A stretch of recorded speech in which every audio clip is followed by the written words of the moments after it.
Welcome to Running in the 70s, where we interview, meet, and get to know athletes of all kind who were running in the 70s. I'm your host, Matthew Kleinowski.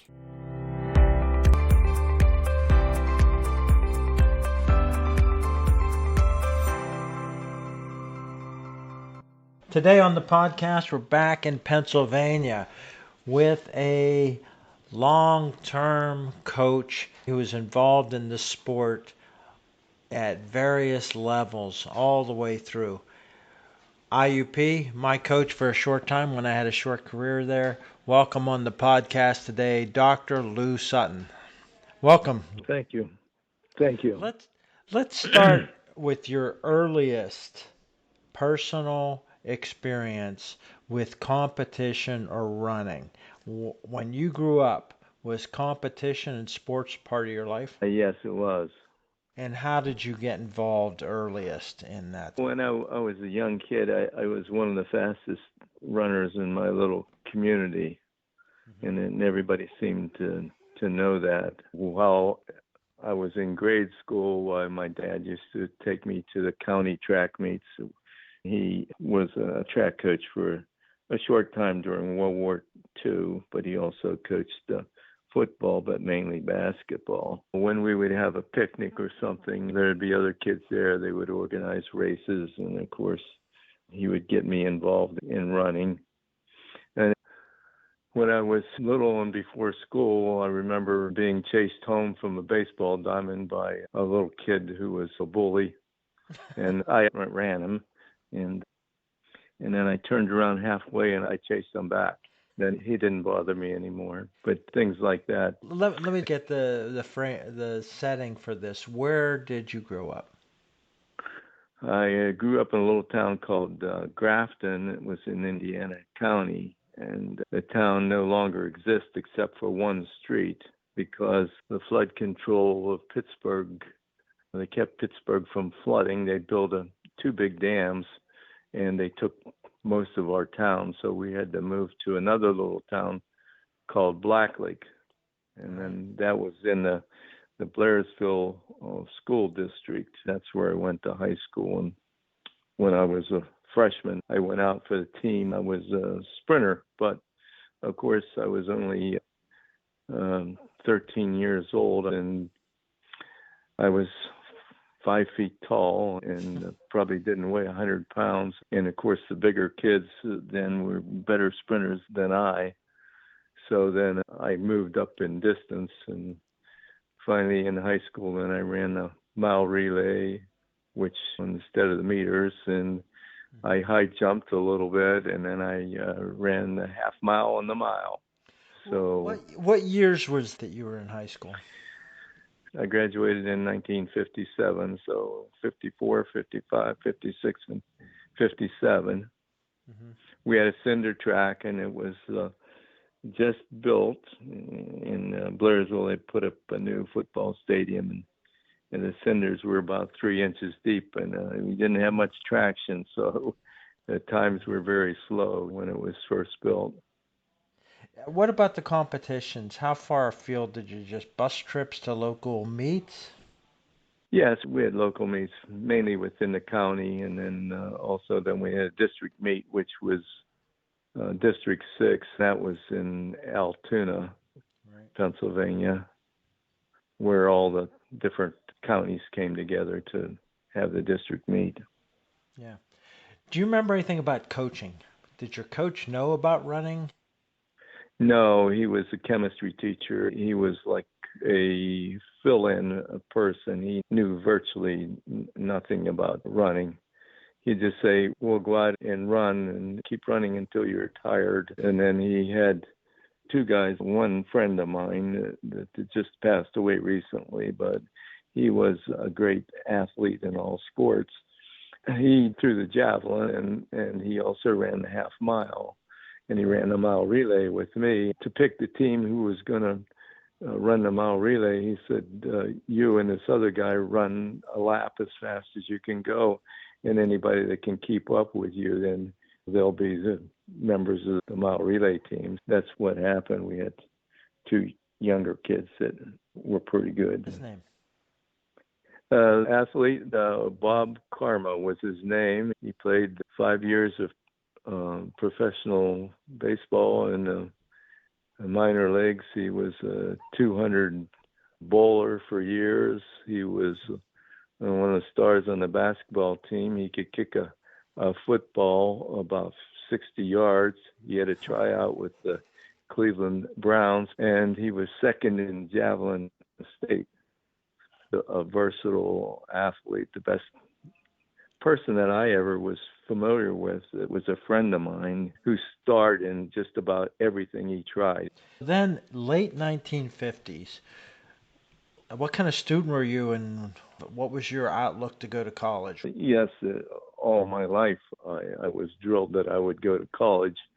My parents were both teachers. My dad taught for about 40 years, my mother 26 years. She was an elementary teacher, and my father was a high school teacher. My dad did graduate work at Penn State, and my mother got her master's from IUP as well. That was always in the plans that I would go to college along with my sister. Yeah. What did you study, and what else did you get involved at? I decided on physical education because I was pretty good in a number of different sports. I applied just to Slippery Rock because it was about the closest that had a physical education major. I was accepted right away, and I started to run in college. Well, let's talk about that. What was athletics, track and field, running, cross country like then?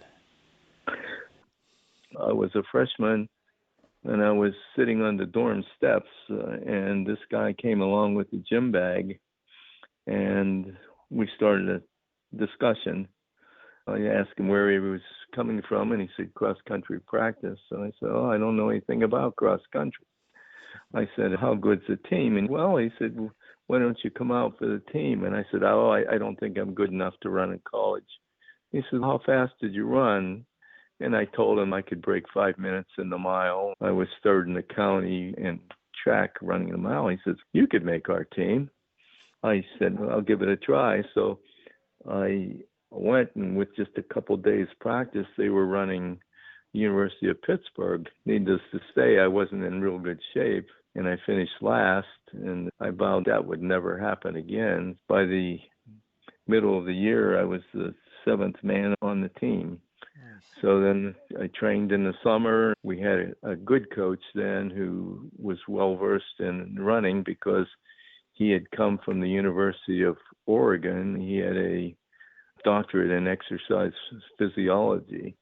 Of course, Oregon being the hotbed of track even at that time, he was versed in the latest techniques. So we did a lot of interval training, a lot of extra miles and things like that. The next year, then I moved up. I was the fourth runner. We had a couple of guys that graduated. The third year, I was the third runner.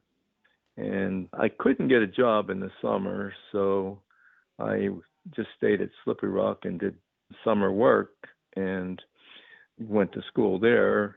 And I graduated in 3 years. The coach said at a banquet, if you pulled me aside, if you come back for the fourth year, he said, "I'll make you captain." And I said, "No, coach, I think I want to get on with my life, and I want to start teaching." Prior to that, then, we started the state conference meet. And I think the first year, Westchester won, and we were second. And in the second year that we won, the sophomore year, I was seventh in the state. And my junior year, I was sixth. But then I graduated. So probably if I'd have hung around the next year, I wouldn't have been first man, but I would have been second on the team because we did have a All-American at that time. Also, they started Division II cross country nationally.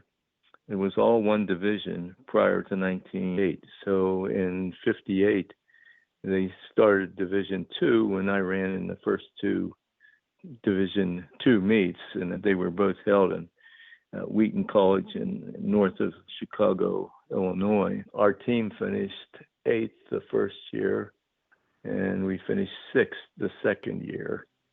later on, Slippery Rock finished, I think, as high as maybe second or third. Let me get these names. What was your coach's name, and what was the All-American runner's name? The coach's name was Cam Snowberger, Dr. Snowberger. He passed away, not recently, but within the last 5 years. He would have been probably early 90s.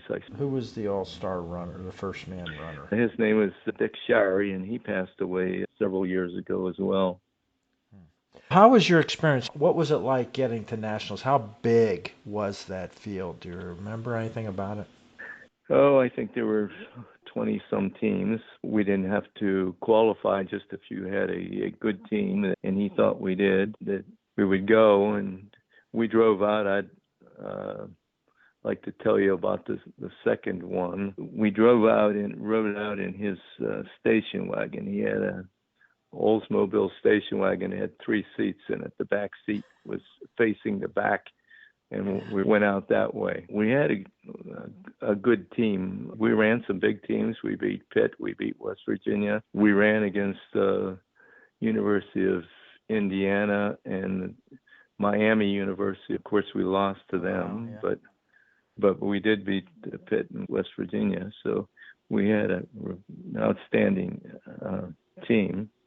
Anyway, when we got to Wheaton, Illinois, being as windy as it was, we weren't expecting weather at that time of the year. In November was pretty iffy, but we got out there and it snowed during the night.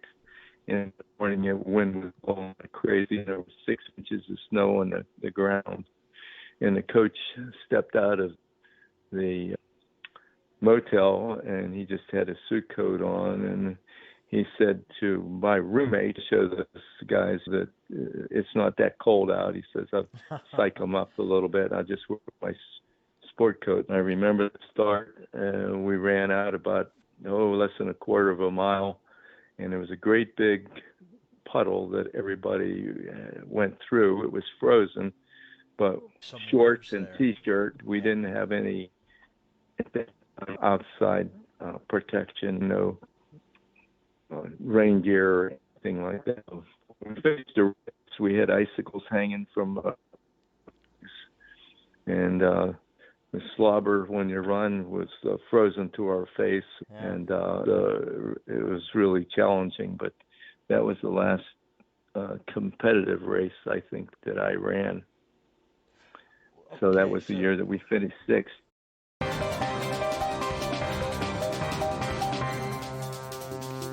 You finished university, gave up your last year of eligibility, and went on to teaching. When did you advance your education and get involved in coaching? I coached in high school. I got a job at Purchase Line High School just as a physical education teacher. The guy that was teaching physical education there wasn't certified. He was an English teacher. Second year, he was also the track coach, but he got a job in Arizona, and he moved. Since I had the track experience, I got the job as head track coach, and I also was the assistant coach in basketball and junior high, and assistant coach to the head coach in football. I did that for a couple of years. In the meantime, I was driving to Pitt 2 nights a week to get a master's degree, and also in the summertime. So by the end of 2 years, I think I was 22 years old, I had a master's degree and was thinking about working on a doctorate. So after the 3rd year of teaching high school, I thought it wasn't challenging enough for me. So I applied to West Virginia University and was fortunate enough to get a assistantship in the physical education department to work on a doctorate. And the assistantship involved the intramural program. It was the last one that they had available, and I said, I'll take it. So I learned all about intramural sports the first year, and actually ran the program the second year. From there, that's how I got my first full-time job. I went to the University of Wisconsin, Stevens Point, as a person to go in and set up the first comprehensive intramural sport. And in West Virginia, we had at least 20 intramural sports. So I set up a program similar to that in Wisconsin. But we had some other sports that I wasn't really familiar with, such as we had intramural ice hockey that I set up. They also had a curling program there with an indoor rink, and I set that up as well. And I was there for a week, and it was so cold in the winter that I happened to go to a physical education convention and just happened to look into, they had a section there for placements, and I saw this job at the University of Miami in Florida as an intramural director, and I didn't think I could get it, but I thought, what the heck, I'll apply. I applied, and it was during the airline strike, and the guy called me from Miami. He said, could you come down for an interview? I said, I can't come down. I don't think I can get an airplane ticket. He says, don't worry about it. He says, we'll send you down first class in a plane, and we'll take care of the bills. And I went down, and he picked me up in his wife's yellow Jaguar sports car and asked if I would like to drive down. He says, you're going to stay at my house. So I was flying in and noticed all the palm trees and the sunshine, and I was real eager to see if I could get the job. And so he said, you stay at my house here. He said, here's a pair of swimming trunks and the pool outdoor here. He says, just if you want to go in, just go take a swim anytime you want to. So I went in, and I then interviewed for the job, and I got the job as intramural sports director. Again, we had other sports there that I inherited that weren't in the normal course of things. Like we had a couple of fraternities that weren't very good in athletics, so they wanted to have some forensics. So they had poetry reading, public speaking, and things like that. And then we had intramural boxing. I had special people come in and coach them. I had a guy that refereed prize fights at Miami Beach come over, and he was the boxing coach. I had the father of wrestling in Florida come in and train kids in wrestling, and they couldn't participate further, get in the tournament unless they did so many practice rounds. Yeah. So well, let me from there then. Let me get the situation there. What year was that, and what was the Okay. involvement of women in intramurals by then? Okay, I was head of intramurals, but we had a full-time intramural woman who later became the athletic director at the University of Indiana. She did the women's sports, which was very small compared to the men's program. The men's program was extremely competitive.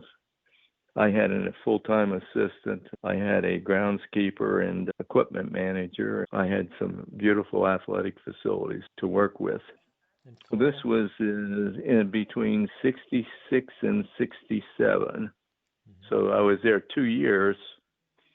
And I had some friends that worked at IUP, and they were looking for a full-time intramural sports director, one to come in and, again, set up a program because they just had minimal involvement. They had touch football and basketball and maybe a swimming meet. So I was hired as a specialist to come in there and set the program up. And so in the summer of 68, I had 3 weeks to organize the program and publish an intramural handbook. That just took off. The intramural sports just went crazy. We had just terrific participation in all the sports. We had at least 20 sports that I had for the kids. Just before school started, the chairman of the department came to me and he says, the guy who was in music, Ed Fry, he said, was our coach for a year. He was a volunteer coach, but he resigned because the athletic director wouldn't give enough money to run the program. He says, we don't have anybody on the staff beside you that has experience in track and field and cross country. He said, would you mind taking on the role was track and cross country coach on a interim basis. And I said, I don't know about that. I'm just setting up a new intramural program, and you have me teaching 3 classes and besides this. And I said, I don't know where to find the time. He said, just take it for a little while because we're in dire straits. I said, okay, I'll try it. We had just the walk-in people, and I had several guys that were holdovers from last year, and I got a couple new freshmen out. I was real reluctant because I didn't know how we would do. And our first meet was with Waynesburg College, now Waynesburg University, and they had won, I think, about 18 straight cross-country meets. And so we went down there, and you couldn't see much of the race, only the beginning and the end. There was a real steep hill where the runners came up, and all of a sudden about 3 of our runners popped up in front, and here we broke their streak. And I thought, maybe I can do this job. That's how it all began. And then I took over the track program, and again, they were all walk-ins from other years, and we were successful. We had winning records in both cross-country and track and field. Then I started to recruit, and that's when we really got the good teams. Yeah. What was the state of track and field and running then? Public eye. It was before the 72 Olympics, before the USA Public Yeah. embraced things, and the PSAC was going, so the college's structure was there. But what was the state Right. like, and how did you learn how to recruit? I came in the fall of '68. My first track season would have been spring of '69, and the facilities were primitive. We had this track, and every time it rained, it flooded. It was really in bad shape. Also, I inherited this Indiana Invitational track meet. At that time, Pennsylvania had 2 classifications. They had Class A and Class B. Class A were the larger schools, and the Class B were the smaller schools. So we had about 50 schools coming, probably 20 Class A schools from all over western Pennsylvania. And as far north as Erie, we had teams Warren and Bradford, and as far north as you could get in Pennsylvania, and as far south as almost down to the West Virginia line. And we had about 30 Class B schools. And we ran. I always dreaded it. If it rained or if it snowed, then we had a big problem. We didn't have a PA system, so to speak. The guy that was the head of maintenance at IUP had his own system, and he rented it to IUP. So he would come down, and he was kind of a jack of all trades, electrician and things, and he would set it up. And one year, the system went out. I tried to call him, but I couldn't reach him. So we had 1,000 athletes there and only a bullhorn to announce the meet. We ran it without a problem. That's one of the prides that I always did, that when I saw a track and field meet, it looked like a circus. It just looked so disorganized, and no one had really taken initiative to plan out and to organize things. We ran the meet without a problem with all those athletes. But then the track got so bad that after a few years, when it rained, the cinders would come up and ruin the athletes' outfits, their T-shirts and their pants. And you get that cinders in there, and even with washing, they wouldn't come out. So I had to finally drop that invitational.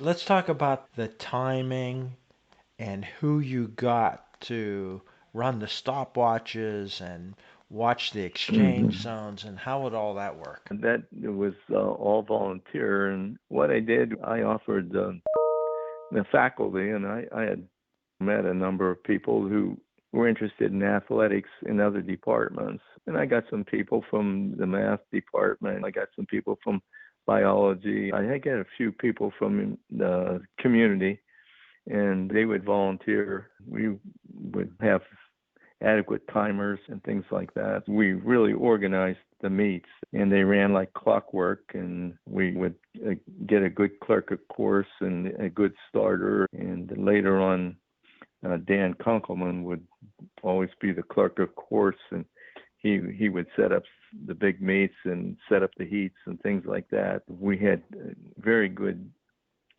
help. Most of the people were volunteers.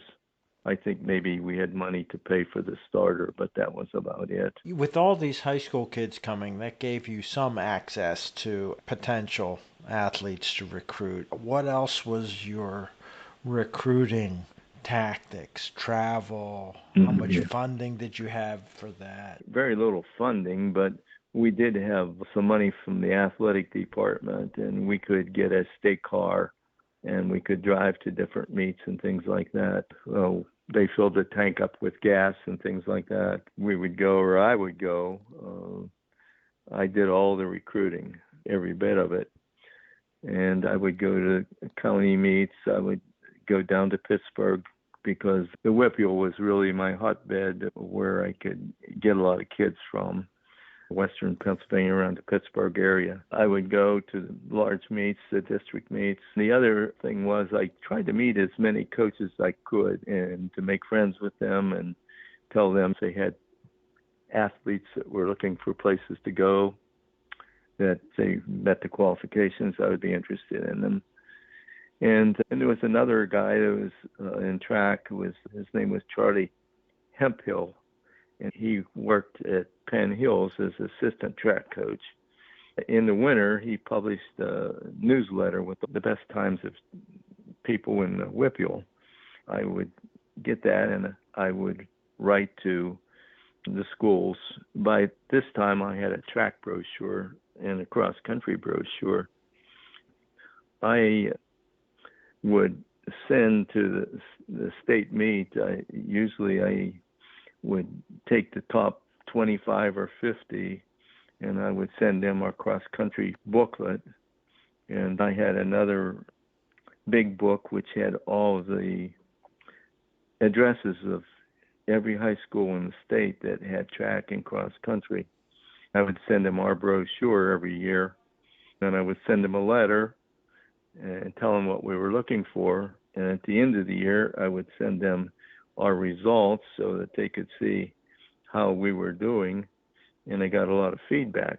And then the top kids from the state, I would send a letter and a card, an interest card. And if they were interested, they were right back to me.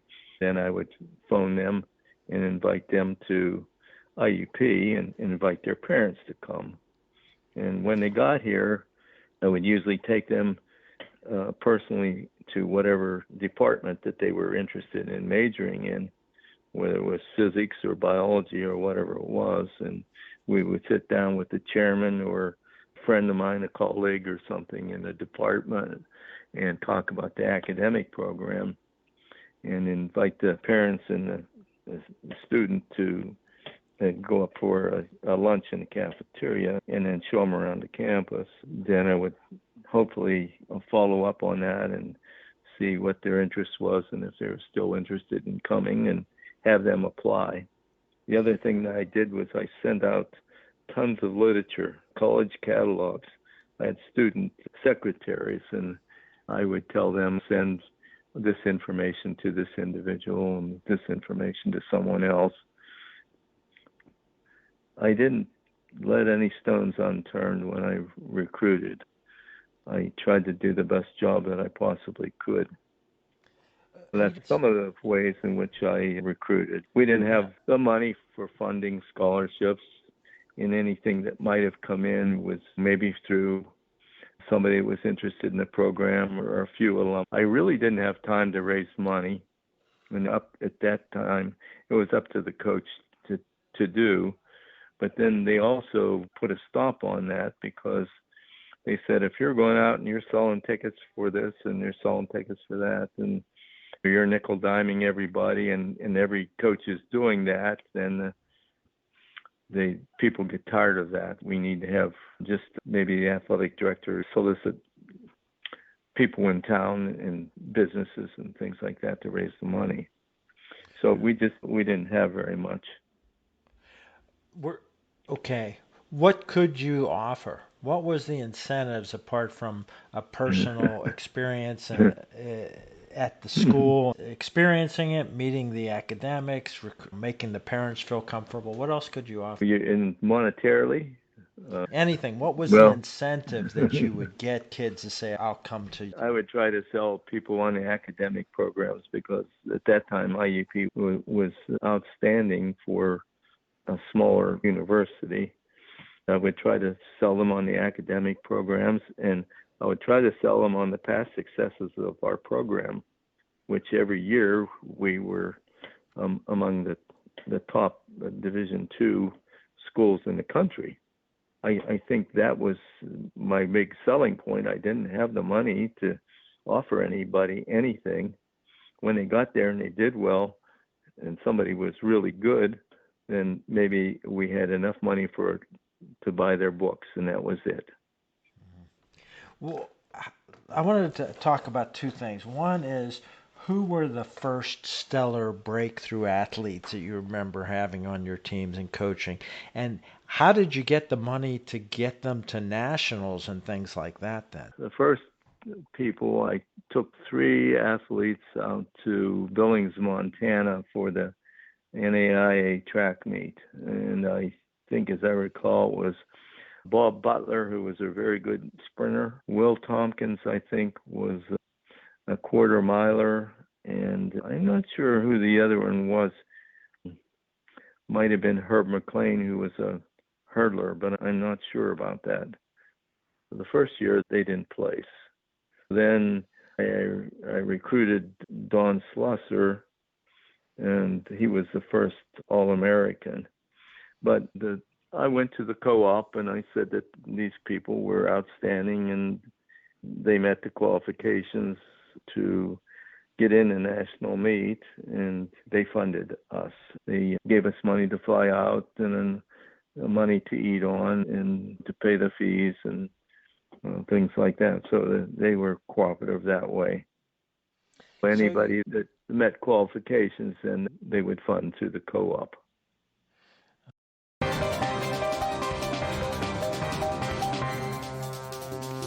You started to get successes at the national level. How did that escalate and get to the point where you hosted the national championship and things like that? Don Slosser was the first All-American. He placed 6th 2 years in the marathon. I can remember being at Billings, Montana. There they ran it for 4 years straight, I think 4 years. And they were doing the marathon, and I was sitting up in the stands. It was like a fairgrounds type of place, so big stands with a nice roof over it. And they were coming past this horse barn, and I was counting the athletes. And 1, 2, 3, 4, 5, 6th, here appeared Don Slosser. He started everything there. And then I recruited John Elliott in the javelin. We didn't have a javelin thrower. When I came to IUP, there was nobody to throw the javelin. I think there was a couple of people that said, hey, coach, I'll try to throw the javelin. But they could only throw it maybe 125 or 130 feet, which didn't do much. It was my intent then to recruit a good javelin thrower. John, I don't know if he was state champ, but if he wasn't state champ, he was high in the rankings. And I recruited him, and he became our first national champ. And then it snowballed. We became known as Javelin U. Once we had that success, then I had 3 athletes on the team that could throw over 200 feet at one time. One year, this was, I think, around 1978. I'm not sure of the year. We had 3 athletes in the top 6 at nationals in the javelin. 3 All-Americans out of 6. Goldbach win the national championship? No, he didn't, but he was All-American. Rick Goldbach was All-American in both the NAIA and NCAA, and he qualified for Division One. At that time, you could move up. If you placed high enough and you met their standards, you could take an athlete to the Division One meet. John Elliott had met the standard, but he said, "Coach, I can't go." He said, "I strained my arm," and he said, "I just wouldn't do well." So he opted out, and I didn't take him. But I did take Rick Goldbach to Philadelphia for the Division One. Penn was holding Division One, and he threw, but he didn't make the top 6. But he was a good performer. He held the record for a while with the old javelin. I think it was 247 feet 9 inches, I believe. Yeah. But then they changed the weight of the javelin, and they retired his record. Later on, maybe Rob Allen broke that record. And this was after I had finished my coaching career. And then now with this new weight, there's another person that has thrown, I think, 220 some with the new weight, or 230 some, I think. So I can't even recall his name off the top of my head. Let's talk about the competitiveness and your relationship with the other schools in PSAC, cross country and track, through that whole decade of the 70s. Okay, I started the first NAIA district meet, and we held it at IUP. And I'm not sure, I think it was around 1971, and then I invited everybody that was in our district that had track teams, and just about everybody participated. At that time, Edinburgh was in there, Slippery Rock was in there, California was in there.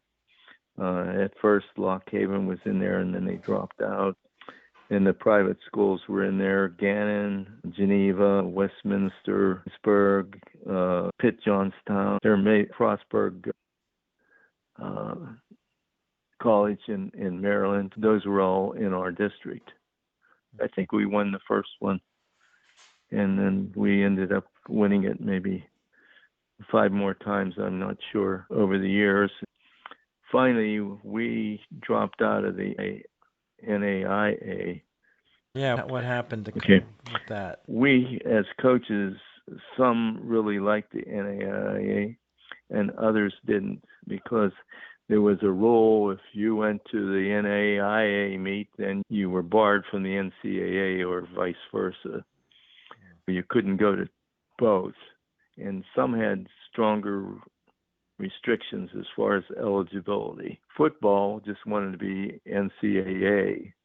Basketball really liked NAIA, and me, I liked both. So when they hired a new athletic director and football coach, and this is when Frank Signetti came in, Mr. Slezak, who was the athletic director, then became the business manager. When Frank Signetti came from West Virginia University, he was head coach there at one time. He said, "No, we will just be NCAA, and that's all there is to it." So about 1979, maybe 80, we dropped out of the NAIA. One of the big things selling point was for the NCAA was that now if you qualified, they would pick up the tab of the expenses. If your team qualified in cross country, we will reimburse you. This was the big